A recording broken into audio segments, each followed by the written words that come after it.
O Jornal do Meio-Dia está de volta e vamos falar agora da Assembleia Legislativa. É que foi instalada nesta segunda-feira a Frente Parlamentar da Segurança Pessoal, que na prática é uma alteração da nomenclatura da já existente Frente Parlamentar de Apoio ao Setor Armamentista.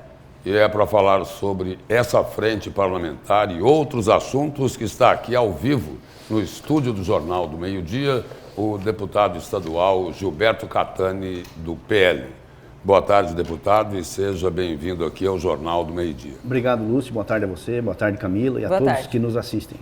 Deputado, mudou o nome da frente, mas a intenção aí é estimular, né, é a mesma, né, para estimular o armamento da população para se defender. Esse é o discurso principal dessa frente. Não é melhor deixar a defesa da sociedade para os órgãos de segurança, até porque, num passado recente, muita gente que não podia ter acesso às armas pelos critérios que existem. Por exemplo, tem muita arma que caiu na mão de bandido.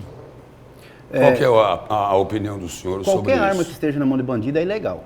Se é de um bandido, ela é ilegal, não tem como ela ser legalizada. Né? Primeiro dizer que a Frente Parlamentar de Defesa Pessoal, quando o senhor fala deixar encargo das instituições que estão por aí, são muito competentes, a Polícia Militar, a Secretaria de Segurança Pública, são competentes ao extremo, você não pode negar. Mas você imagina uma mulher que tenha a medida protetiva, tenha o botão de pânico e ainda assim morre, vítima do seu algoz. Se ela tivesse ali uma quadrada, né, se ela tivesse o mesmo poder de fogo que tem aquele que vai lá para matá-la, com certeza seria de uma eficiência muito maior. O Estado nem sempre, Lúcio, vai alcançar a proteção do cidadão. Ele precisa ter o direito, isso não quer dizer que ele seja obrigado, que nós estamos fomentando que a pessoa tenha armas, ele tem que ter o direito, se porventura ele quiser, de ter sua própria autodefesa. Isso é um direito do cidadão previsto, inclusive, na Constituição Federal.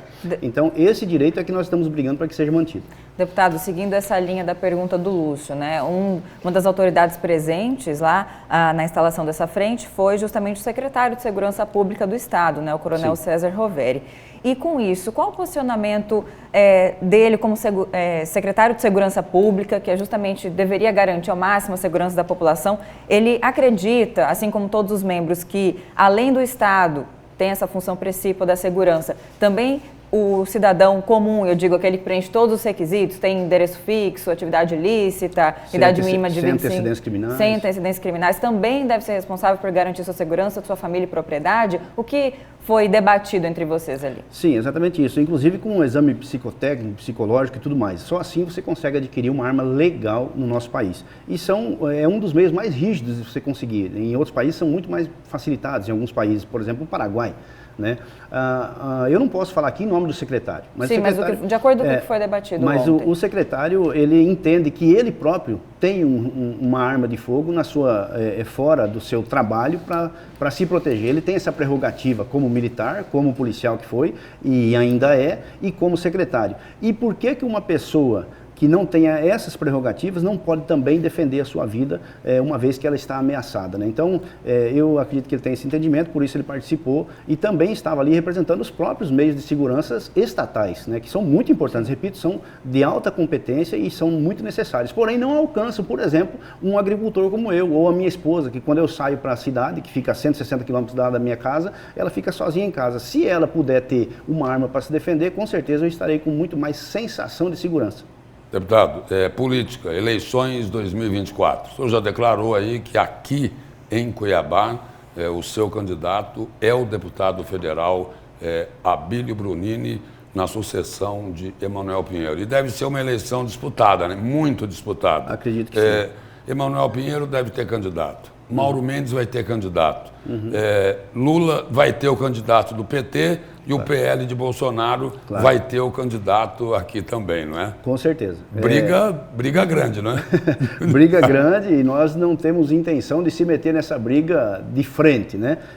Temos a intenção de colocar uma pessoa que tenha capacidade para isso. Essa pessoa, no nosso entendimento, é o Abílio, porque já mostrou à população cuiabana que tem, de fato, condições de vencer qualquer adversário que for colocado para ele hoje. Até porque na eleição passada para a Prefeitura de Cuiabá, o Abílio foi para o segundo turno e só não foi eleito por muito pouco, passou ali na beiradinha, né? E o povo optou pelo que está aí e viu o resultado disso. Então, o povo vendo o resultado disso agora, com a questão da saúde e tudo mais, com certeza o Abílio será o próximo prefeito da capital. A preocupação maior aqui do PL, né?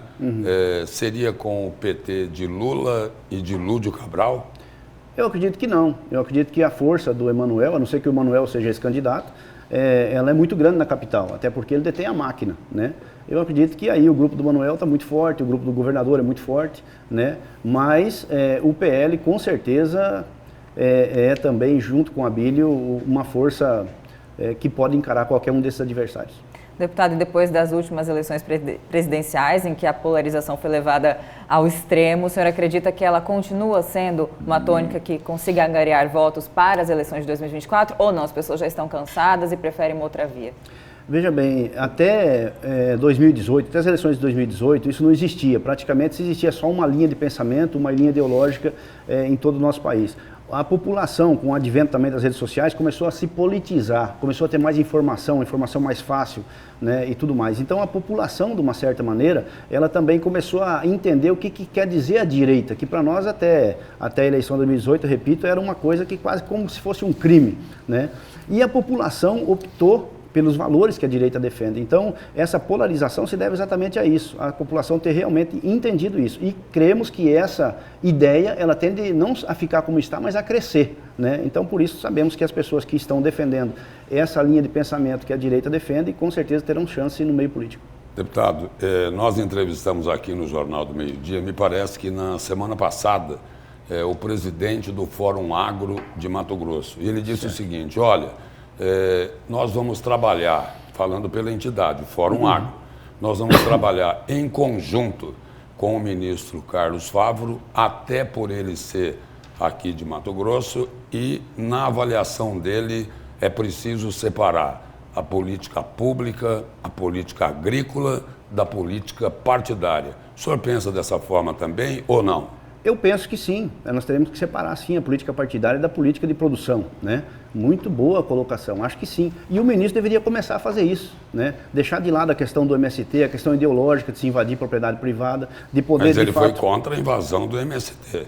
Ele falou isso. Ele comparou que a invasão do MST é mais ou menos o mesmo que aconteceu com os atos lá violentos contra a democracia na Praça dos Três Poderes. Com certeza, porque o MST, inclusive, é expert em fazer isso, como já fez inúmeras vezes no nosso país e não aconteceu nada com ele. Agora, eu posso falar para você, Lúcio, um monte de coisa, mas o que vai causar em você realmente é a minha atitude. Então, o que você fala é para a população, para você jogar para a plateia, mas o que você faz é que realmente mostra quem você é. Então, o que adianta eu dizer que sou contra a invasão e ir, por exemplo, numa convenção do MST dizer que são os maiores produtores de alimento, ou ele ir numa comitiva para a China com o presidente de um movimento que notoriamente que distribui o terror no nosso país. Então, eu acho que as ações falam mais do que as palavras.